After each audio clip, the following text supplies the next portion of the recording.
Oke. Jadi demikianlah. Dengan demikian kita sampai pada satu kesimpulan dukun itu bukan wali Allah, ya. Kalau hanya semata-mata kelebihan, Pak, Dajjal itu hebat. Coba bayangkan dukun pada zaman Rasulullah SAW, siapa itu namanya juga, itu juga hebat, ya. Apa namanya, bisa membesar, bisa mengecil, bisa ini, bisa nebak itu, ya. Sayyad, ya, Abdullah ibnu Sayyad, di dalam hadis Bukhari dan Muslim itu diceritakan panjang, ya.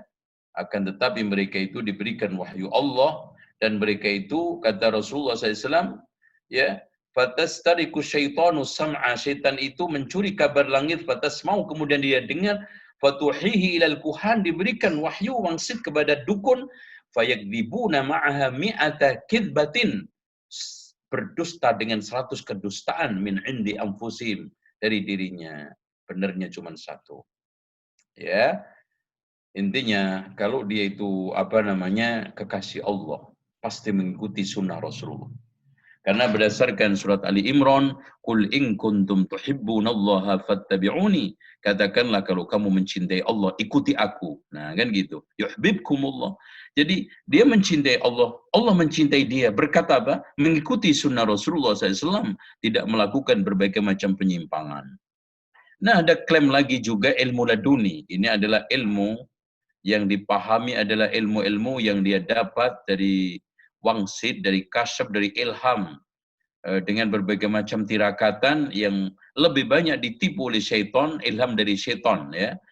Bukan datang dari Allah. Karena kalau memang itu datang dari Allah, kata Allah di dalam surat Al-Baqarah ayat 282, wattaqullaha, bertakwalah kamu kepada Allah, wa yu'allimukumullah. Coba lihat. Allah mengajarkan ilmu-ilmu, baik umum maupun khusus, itu hanya didasari atas ketakwaan. Nah, klaim-klaim ilmu laduni yang diklaim oleh para orang-orang tasawuf, wali Allah, diklaim wali Allah sufi, yang didasarkan atas berbagai macam penyimpangan, itu sama sekali tidak sejalan dengan surat Al-Baqarah tersebut. Ya, bahkan di sana ada orang-orang sufi yang mensyaratkan, ya, untuk sampai pada ilmu kasyaf, ya, tersingkapnya tabir itu, dia harus menjauhkan diri dari menuntut ilmu, gitu, ya, merusak sanad-sanad hadis, ya, menganggap menimba ilmu itu, terutama ilmu hadis, sebagai perbuatan tercela, ya. Makanya di antara mereka banyak melakukan penyimpangan, bahkan, ya, ada yang sampai mengebiri diri, ada yang mengurung diri, ada yang khalwat sampai bertahun-tahun, ya. Terus kemudian ada lagi ilmu putih, ya. Ilmu putih ini diklaim sebagai ilmu laduni juga, ilmu gaib, tapi didapat oleh seorang kiai, tokoh agama yang biasanya tempatnya adalah pesantren, ya. Dengan posong rowo, patik ini macam-macam, ya.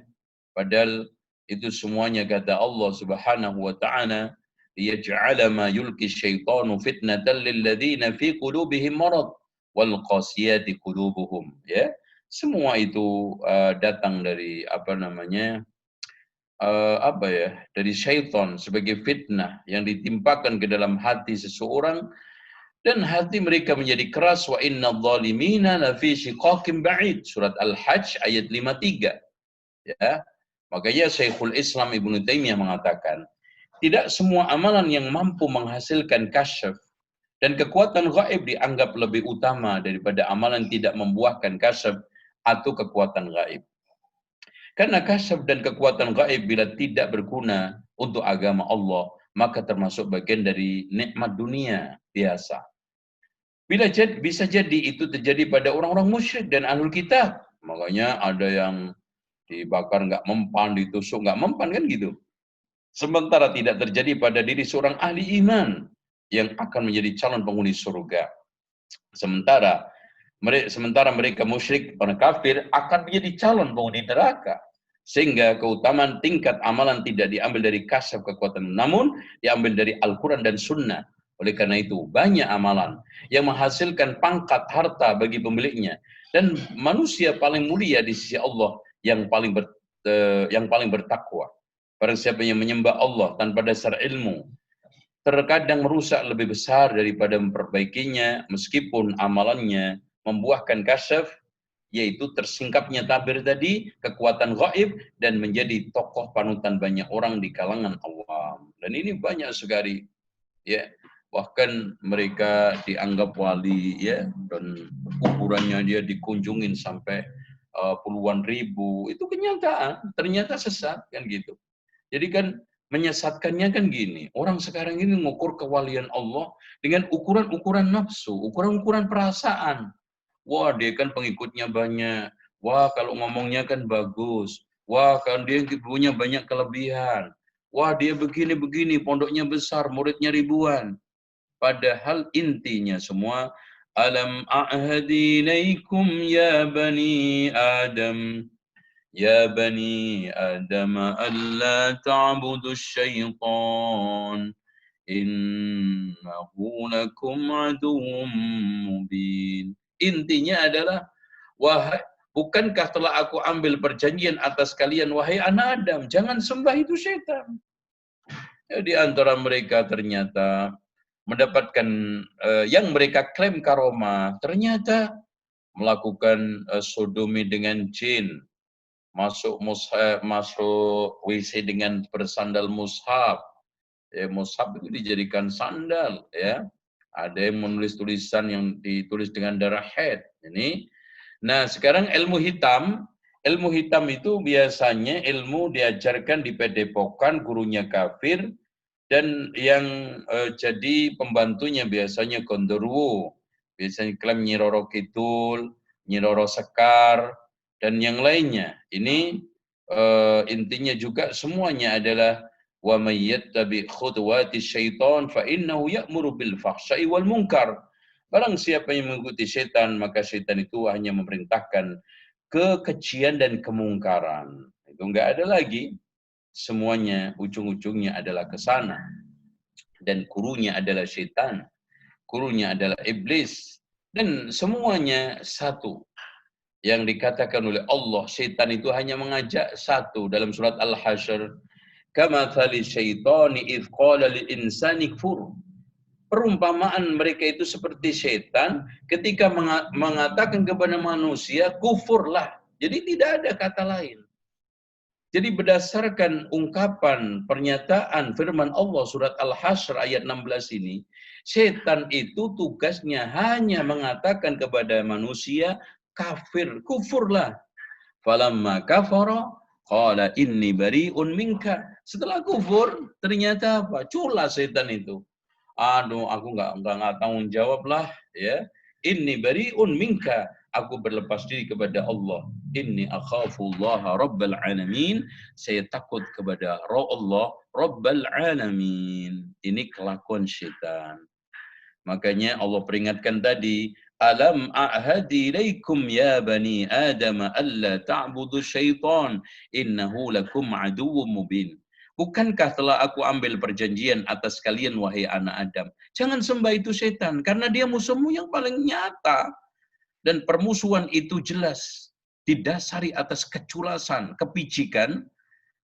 Tiap saat dia menghasung manusia, mengajak manusia kepada kekufuran, tapi ternyata setelah manusia itu kufur, dia tidak tanggung jawab nanti di hadapan Allah Subhanahu wa taala di akhiratnya.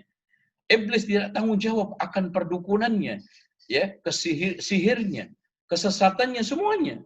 Dia mengatakan, inni bari'un minka, inni akhafullaha rabbal alamin.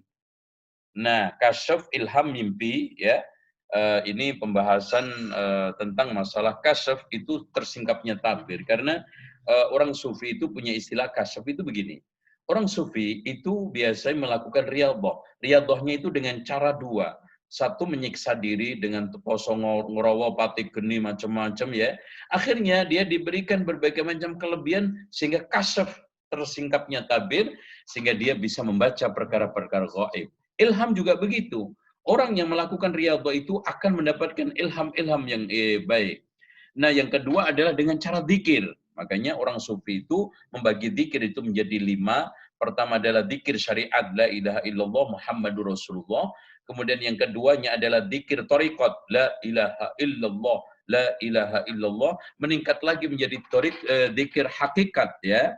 Kadang-kadang berapal Allah, Allah, Allah, Allah, Allah.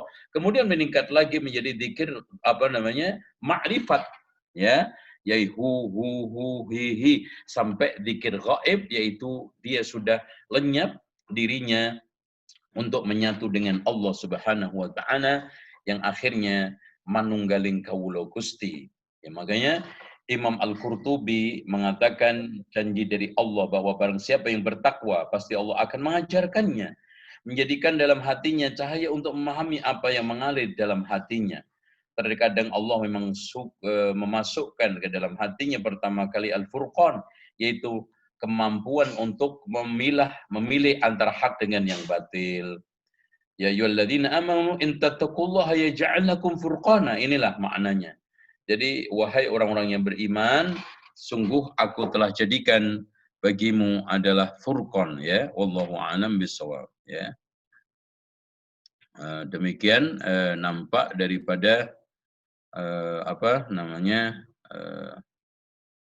penjelasan tentang soal masalah kaitannya dengan mimpi dan ilham macam-macam.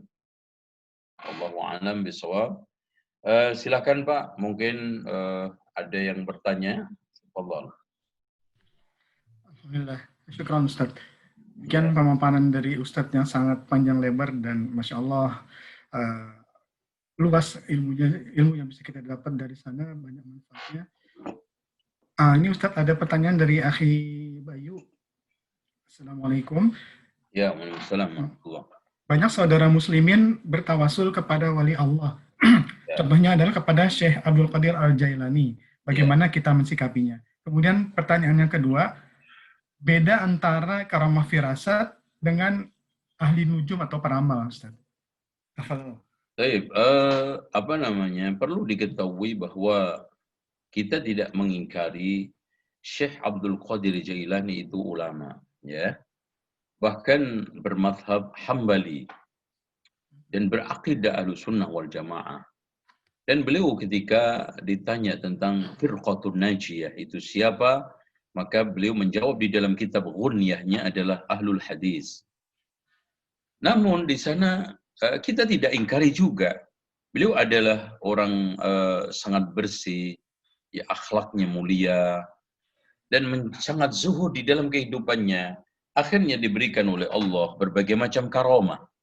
Nah, namun yang menjadi permasalahan di sini adalah ghulunya atau orang-orang belakangan yang mengklaim menjadi pengikut Abdul Qadir Jailani. Padahal Syekh Abdul Qadir Jailani adalah umat dari umat Nabi Muhammad. Ulama panutan untuk seluruh kaum muslimin, ya. Kalau ada baiknya, dan perlu diketahui juga ada Syekh Abdul Qadir Jailani bukan nabi, bukan rasul. Berarti tidak maksum. Sehingga kalau tidak maksum, beliau ini masuk ke dalam umumnya ungkapan Imam Malik, kullun yu'khadhu wa yutrak min qawlihi illa sahibu hadzal qabr. Masing-masing orang bisa diambil dan ditolak pendapatnya kecuali yang punya kuburan ini, yaitu siapa? Rasulullah Shallallahu Alaihi Wasallam, termasuk Abdul Qadir Jailani. Cuma yang saya sayangkan adalah mereka yang mengklaim bahwa seakan-akan Syekh Abdul Qadir Jailani itu punya pengikut sendiri, itu.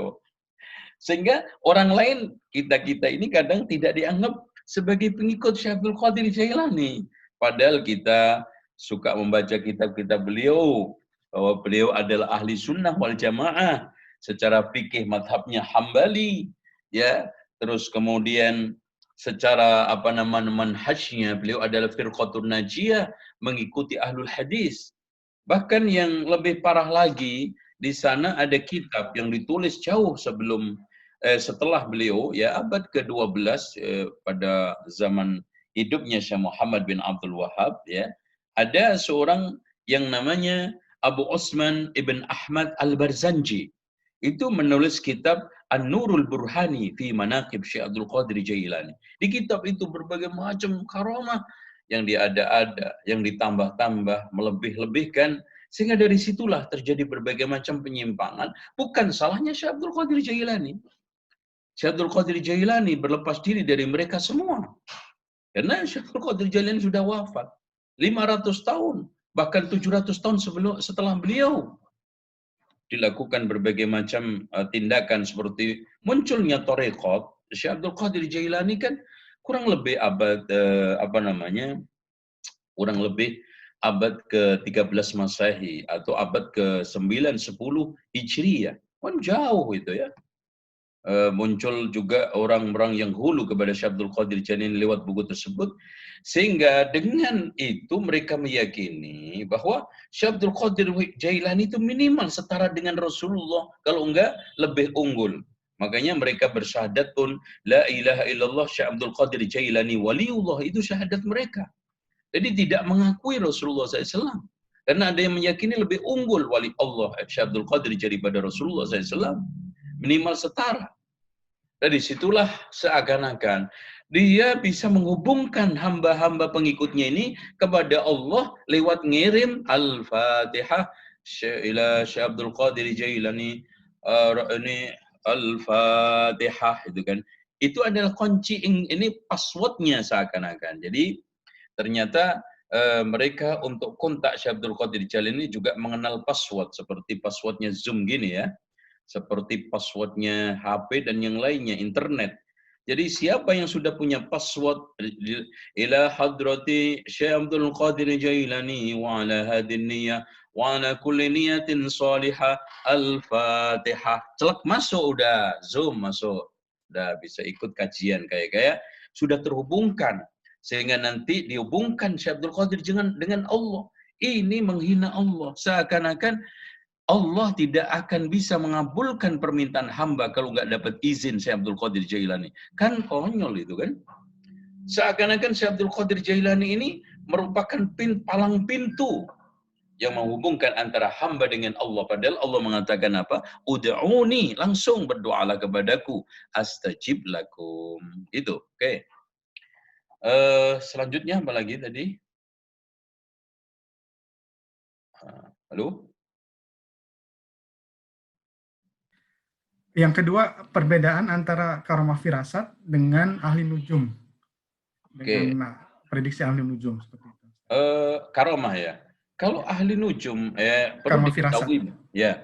Kalau firasat itu diberikan kepada hamba-hamba Allah yang soleh, ketajaman dia untuk melihat sesuatu, dan itu sebabnya karena beberapa hal ya. Di antara yang disebutkan oleh para ulama, ini saya ingin sampaikan ke antum ya, firasat. Firasat itu bisa didapat karena kita itu menjaga aturan-aturan Allah, menjaga hubungan-hubungan kita dengan Allah, ya, dan juga menjaga berbagai macam hal-hal yang mengganggu hubungan kita dengan Allah Subhanahu wa Ta'ala. Nah, intinya gini, katanya Imam Al-Karmani, barang siapa yang menundukkan matanya dari setiap yang diharamkan, menahan diri dari setiap syubhat, memakmurkan batinnya dengan terus-menerus muraqabah, zahirnya dengan mengikuti as-sunnah, dan membiasakan diri untuk memakan yang halal, maka tidak pernah meleset firasatnya. Tuh. Dan itu betul, Masya Allah, bagaimana Imam Malik ketika berfirasat kepada Imam Syafi'i. Awal ngaji, masih muda. Syafi'i, Muhammad, karena namanya dia Muhammad. Kamu akan menjadi orang besar, belajar yang benar. Masya Allah. Itu masih baru belajar. Masih imut-imut Imam Syafi'i ketika itu. Itu Imam Malik. Barang siapa yang menundukkan matanya dari setiap yang diharamkan, menahan dirinya dari setiap syubhat, memakmurkan batinnya dengan terus-menerus muraqabah, zahirnya dengan mengikuti sunnah, membiasakan diri untuk menahan yang halal, tidak akan meleset firasatnya. Dari sini, firasat itu ada 3 tadi kan. Ada firasat keimanan. Ini tidak bisa didapatkan kecuali dari orang yang ini, ya, dengan gitu. Terus ada yang kedua adalah riyadhiyah, yaitu karena latihan terus, tirakatan tadi. Ini bisa didapat orang soleh dan tidak soleh. Nah, ada yang ketiga adalah firasat yang didasarkan atas pengalaman dan keahlian yang saya tadi sampaikan. Begawan-begawan ekonomi atau ekonom yang ulung itu dia bisa memprediksi suatu kejadian-kejadian tentang ekonomi masa depan bangsa. Itu dia sudah bisa membaca, ini saya cium udah nggak bener nih, perusahaan ini bakal amruk ini. Nah ini mah bakal bangkrut nih. Nah ini bagus nih. Itu firasat. Tapi dasarnya apa? Khalqiyah tadi. Tuh. Nah, nujum, ahli nujum yang disebut dengan di dalam bahasa Arab itu istilah adalah hisab. Ya, hisab itu kan didasarkan atas bintang. Itu ada dua macam. Bintang itu digunakan taysir, tasyir. Dia tasyir ya, artinya membaca perjalanan bintang-bintang, kondisi atau orbit dan tenggelamnya untuk menentukan siklus waktu, ya, cocok tanam, dan juga untuk perjalanan. Contoh aja, zaman dulu perjalanan itu tidak punya kompas kan, ditentukan oleh itu aja.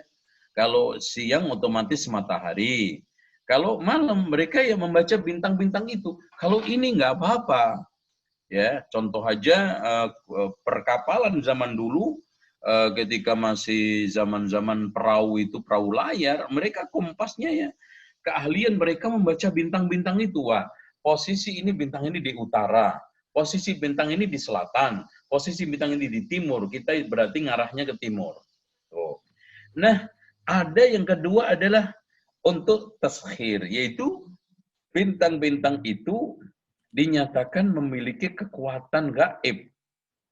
Bintang-bintang itu dinyatakan memiliki nyoni ya, memiliki satu keunggulan dan akhirnya dikaitkan dengan nasib orang. Nah, ini nggak boleh. Contoh, nanti lahir bulan Juni. Wah, ini kayaknya bintangnya adalah Scorpion. Juli ini bintangnya adalah Gemini. Nasibnya seperti ini, seperti ini, seperti ini. Lah kalau orang sekarang pakai pedomannya Hijriah gimana? Itu bulan Muharram, Safar, nah nggak nyambung juga.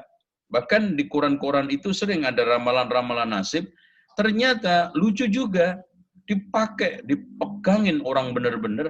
Ternyata itu buatannya si wartawan. Padahal wartawannya nasibnya lagi juga kacau balau, ya.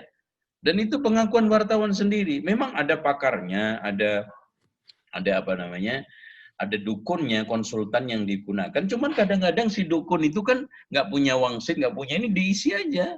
Yang penting korannya itu nggak kosong. Sehingga di sini hanya sekedar cok kali cok, hanya sekedar zon-zon, hanya sekedar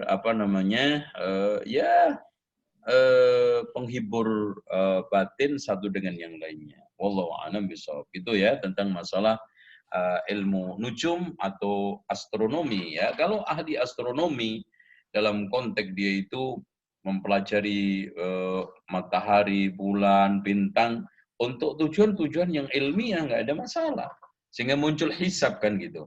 Meskipun di dalam Islam nanti ketika puasa boleh nggak pakai hisab, itu suatu hal yang nanti ada perbedaan, pertentangan di antara polemik di dalam Islam. Allah a'lam.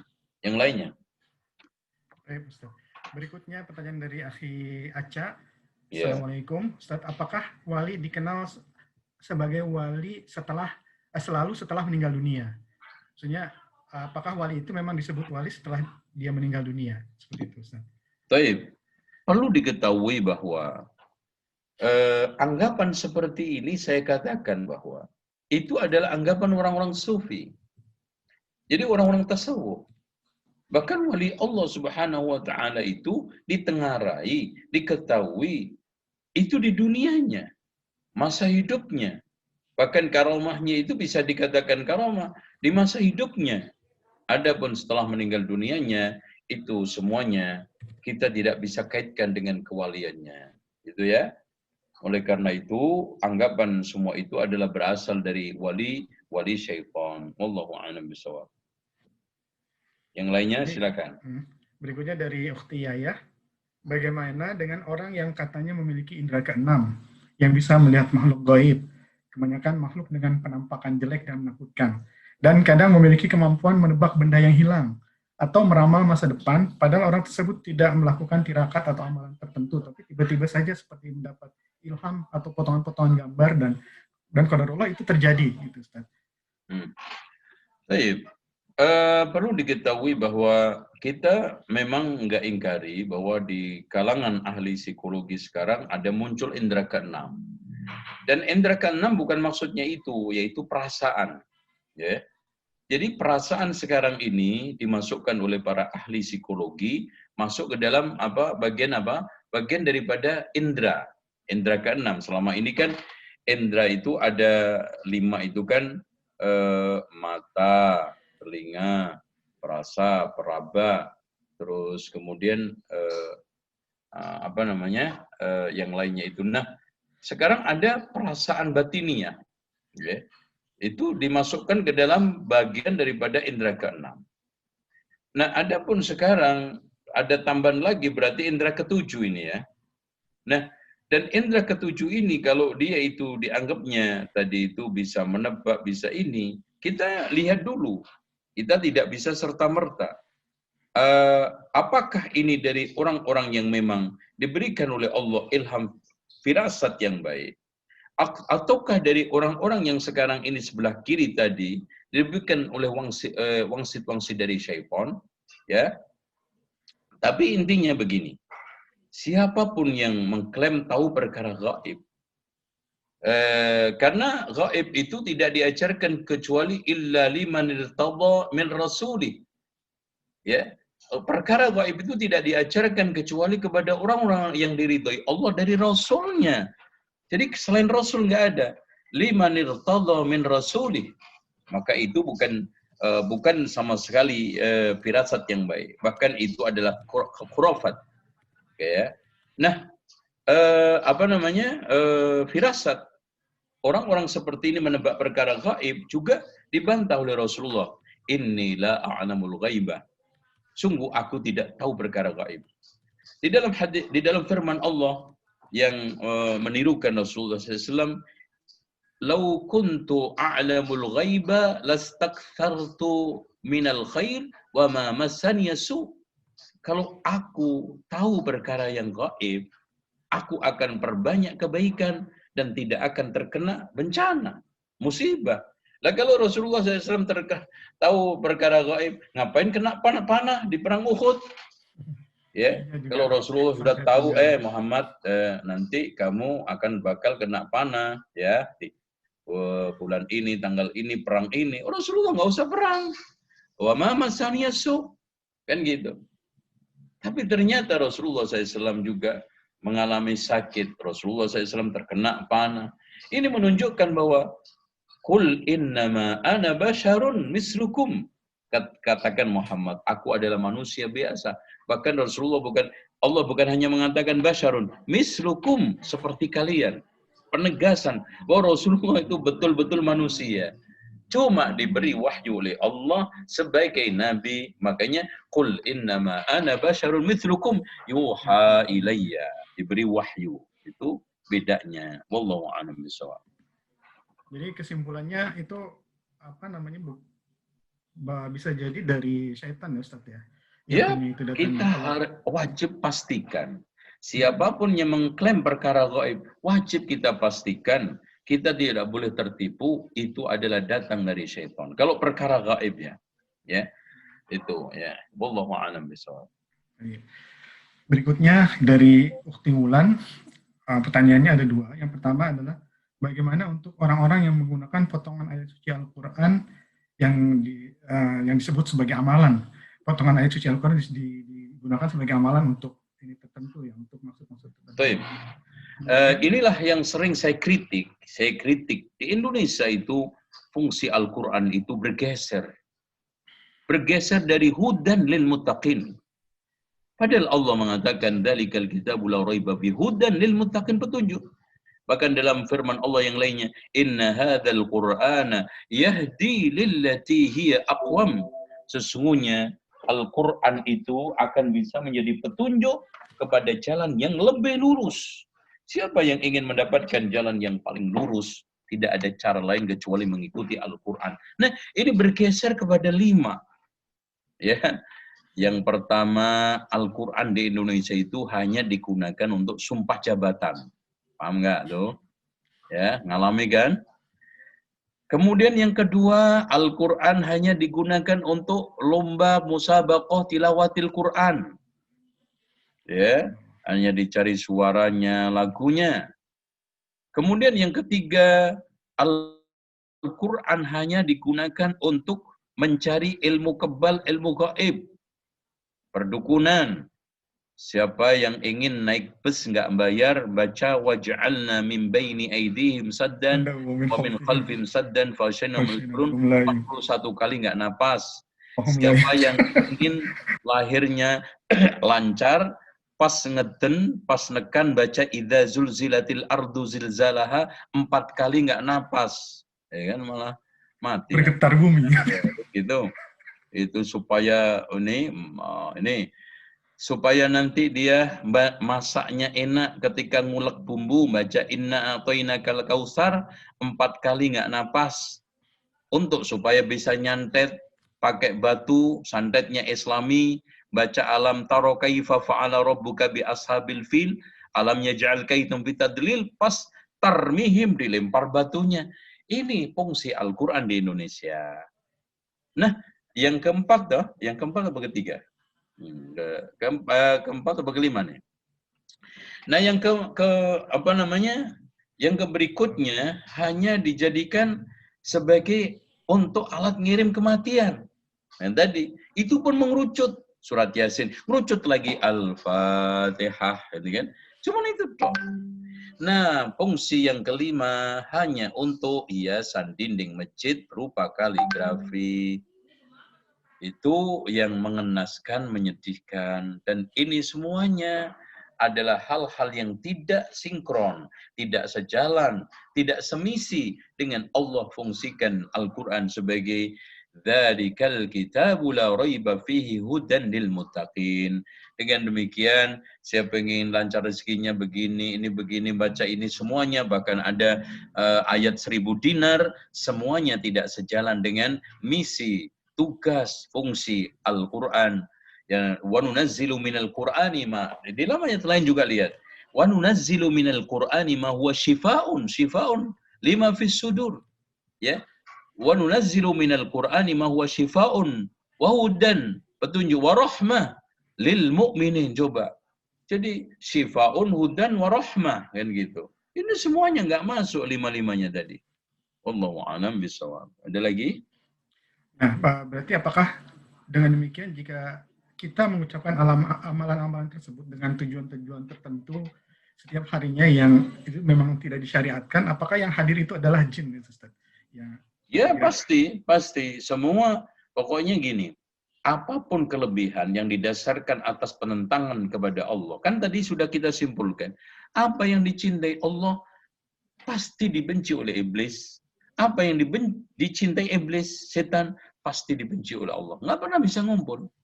Oleh karena itu, siapa yang memiliki kelebihan yang dasarnya hal-hal yang berkaitan dengan penentangan kepada Allah, pelanggaran maksiat, maka dipastikan itu dari syaitan. Jadi meskipun dia menggunakan potongan ayat-ayat Al-Quran gitu, Ustaz, ya? Iya, betul. Bahkan itu bahkan tipuan yang sangat dahsyat. Oh, ini kan Quran. Tapi Qurannya ditulis pakai darah haid. Oh, ini Qurannya digunting-gunting itu. Terus kemudian dicampur dengan darah haid, dengan berbagai macam bumbu-bumbu tumbal, nanti dimasukkan dalam kantong buat jimat. Seperti itu ada. Itu. Ada lagi? Kecuali memang itu ada sunnahnya, Ustaz, ya, kan seperti membaca surah. Kalau sekarang itu untuk pengobatan, ya kan, kalau untuk pengobatan yang namanya ruqyah kita tidak ingkari. Atau membaca surat-surat pada waktu surat Al-Kahfi pada waktu Jumat, atau membaca Qul huwallahu ahad pada waktu malam hari itu juga ada fadilahnya. Itu tidak ada masalah ya. Allah. Jadi intinya kalau didasarkan atas petunjuk malam hari, ada beberapa hadis tentang fadilah surat At-Tabarak menjelang tidur. Itu semuanya hal yang kita tidak ingkari, bahkan itu bagian dari keutamaan Al-Quran, surat-surat tersebut. Tapi tolong dicamkan, kita tidak bisa mengatakan surat ini untuk ini, dibaca pada waktu ini, tanpa dalil. Contoh aja, banyak orang yang membaca Jumat, malam Jumat, surat Yasin kan, kejongker balik. Padahal yang dianjurkan dalam Quran, dalam sunnah Rasulullah adalah apa? Surat Al-Kahfi, gitu ya. Ya. Ada lagi? Berikutnya dari Akhi Bayu. Apakah di zaman sekarang ini ada wali Allah yang masih hidup dan terkenal kesalihannya dan memiliki karamah seperti Wali Songo yang kita kenal di Indonesia? Nah, menarik ya, Wali Songo. Sebetulnya di sini ada pandangan yang sudah salah, bahkan dianggapnya wali itu seperti nabi, orang-orang khusus. Oke, khusus dalam konteks itu sudah dinas. Tapi wali Allah itu khusus dalam konteks ketakwaan keimanannya. Dipilih Allah karena itu. Berarti siapapun di dunia ini yang beriman bertakwa, melakukan ketaatan, maka itu wali Allah. Nah, sekarang ini nggak bisa kita katakan, wah wali Allah di Indonesia ini ada 40, 41, nggak bisa. Bahkan banyak. Siapa aja yang beriman bertakwa kepada Allah. Nah, tentang Wali Songo, ini banyak salah kaprah. Orang mengaitkan ketika baca Wali Songo itu kepada wali yang kita bahas ini. Nggak ada kaitannya. Sehingga dimaknai wong sakti mondraguna ora tedas paluning pande otot kawat balung wesi, otot kawat balung wesi kedek tape keringat solar berarti ya. Ini enggak besi. Wali itu kalau antum baca buku saya Fakta Baru Wali Songo, saya tulis itu berdasarkan penelitian hampir 10 tahun, itu intinya wali itu petugas. Jadi kalau Wali Songo, kalau kita akui itu ada, yaitu adalah apa namanya, petugas dakwah 9 orang gitu loh. Walaupun di sana saya telah persoalkan Wali Songo, Wali Arab, Songo itu Jawa. Ini ada apa ini? Ada satu konteks kalimat dipadukan dari Arab sama Jawa ini kan gitu. Nah, itu kenapa nggak Wali 9? Songonya itu menjadi suatu pertanyaan, walinya menjadi pertanyaan. Intinya, apapun polemiknya, kita ingin sampai pada ini karena bukan pembahasannya ke sono, wali itu petugas. Makanya dulu Umar itu punya petugas yang dijadikan sebagai gubernur, diberi nama wali. Makanya Sa'ad bin Abi Waqqas diangkat oleh Umar bin Khattab menjadi wali Mesir. Maksudnya gubernur Mesir. Nah, itulah. Jadi Abu Musa al-Ash'ari ditugaskan menjadi wali yang ada di Irak. Kan gitu. Wali itu petugas. Sampai hari ini pun sudah masih kepake loh di Indonesia. Coba, wali kota. Nah, apakah orang sakti wali kota itu? Enggak ada kaitannya. Wali kota itu artinya petugas, ya, pejabat, mereka yang diangkat oleh gubernur untuk tugas. Kalau zaman dulu kan gitu, diangkat oleh gubernur, yang sekarang prakteknya masih ada di DKI kan, wali-wali itu kan diangkat oleh gubernur menjadi petugas di kota itu untuk membantu gubernur dalam tugas-tugas pemerintahan. Nah, ini tugas-tugas dakwah gitu loh. Sehingga dikatakan wali yang ditugaskan dari pemerintahan Turki, ya, kemudian untuk berdakwah seluruh Asia Tenggara, diantaranya ke Indonesia. Wallahu a'lam bishawab. Seperti itu, ya. Jadi kalau misalnya ada orang bertanya, apakah wali itu ada di setiap zaman, Ustaz? Wali maksud di saat ini? Pokoknya wali itu sampai akhir zaman, bahkan Masya Allah, diakhiri nanti la tazalu ta'ifatun min hadhil ummah dhahirina 'alal haqq hatta yuqatila akhiruhum masihad dajjal. Akan terus menerus ada di tengah umatku ini sekelompok kaum yang konsisten di atas kebenaran sampai yang terakhirnya memerangi Dajjal. Itu adalah wali-wali Allah yang hebat. Bahkan dikatakan di antara pemuda yang dibunuh dengan cara sadis oleh Dajjal, ya, digergaji, dihidupkan lagi, digergaji, dihidupkan lagi, kan gitu. Sampai orang tersebut mengatakan, saya makin jelas bahwa kamu adalah Dajjal. Akhirnya dibunuh. Kata Rasulullah apa? Dia adalah sebaik-baik orang yang mati syahid di muka bumi. Masya Allah. Di muka bumi ini. Allahu Akbar. Bukan hanya nanti di zamannya. Kalau di zamannya berarti mati syahid di zamannya. Di muka bumi. Allahu Akbar. Itu di antaranya adalah wali Allah itu. Punya karomah dibunuh, hidupkan lagi, tapi dia tetap istiqomah. Makanya inti daripada karomah adalah istiqomahnya. Nah, Dajjal yang bisa mematikan, menghidupkan, menghidupkan, apakah dia wali Allah? Nah, itu. Ini fakta. Bahwa di sini Allah berikan fakta ya. Versus yang orang sekarang ini nganggapnya orang istiqomah itu malah dimusuhi. Orang yang punya karomah, yang berbagai macam kurofat tadi, dilulukan persis seperti Dajjal dengan siapa? Orang ini. Yaitu khairu syuhadain fi al-ardi. Sebaik-baik orang mati syahid di muka bumi ini. Wallahu a'lam. Berikutnya dari Akhi Aca kembali. Apakah mungkin wali Allah mendeklarasikan dirinya sebagai wali? Ini yang banyak terjadi di Indonesia. Enggak bisa seorang itu sama. Sebetulnya wali Allah itu sama aja dengan mukmin, muhsin, ya kan ulama. Enggak bisa orang itu mendeklarasikan saya adalah ulama. Bahkan dikatakan man qala alimun fahuwa jahil. Siapa yang mengatakan ini alim, saya adalah alim, fahuwa jahil, dia adalah bodoh. Makanya saya adalah wali Allah, dia bukan wali Allah. Siapa mukmin, makanya siapa yang mengatakan ana mukmin, maka dia telah berdusta kepada Allah. Maksudnya di sini mukmin pasti masuk surga. Ini ada khilafiyah besar di antara para ulama. Apakah seorang itu boleh mengatakan mukmin atau harus insya Allah? Nah, di sini dipilah oleh para ulama. Kalau yang dimaksudkan saya mukmin pasti masuk surga, insya Allah. Tapi kalau saya mukmin, beriman kepada Allah, hari akhir, malaikat, kitab-kitabnya, Rasulnya, nggak boleh bilang insya Allah. Ya, berarti antum bisa murtad, ya, karena ragu. Nah, ini didudukkan. Intinya, pengakuan-pengakuan dalam hal ini masuk ke dalam umumnya firman Allah, wala tuzakku anfusakum huwa a'lamu bimanittaqa. Jangan kamu mensucikan, merekomendasikan diri kamu menjadi orang suci, menjadi orang bertakwa. Allah lah yang paling tahu siapa itu yang bertakwa. Allahu a'lam bishawab. Ada lagi? Dari chatroom itu, dari teman-teman sekalian, ikhwan dan akhwat, terutama dari ikhwannya, jika ada yang ingin bertanya langsung, tafadhol, silakan langsung di-unmute saja ininya, speakernya. Iya, silakan. Silakan.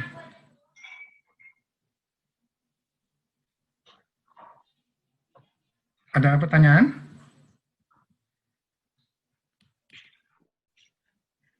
Mas Aca, Mas Kunto? Siapa ini, Mas? Silakan kalau ada yang mau ditanyakan lagi. Mas Ponco nih, Mas Ponco. Belum kedengeran suaranya Mas Ponco. Mas Bayu sudah, Mas Abror, Kang Dudi. Saya belum, Kang. Cukup, Kang. Oh, maksudnya belum ada pertanyaan, Mas Ponco? Belum ada pertanyaan. Oh, baik. Gimana? Kalau tidak ada, kita tutup majelis ini dengan kita minta Ustaz untuk membaca doa.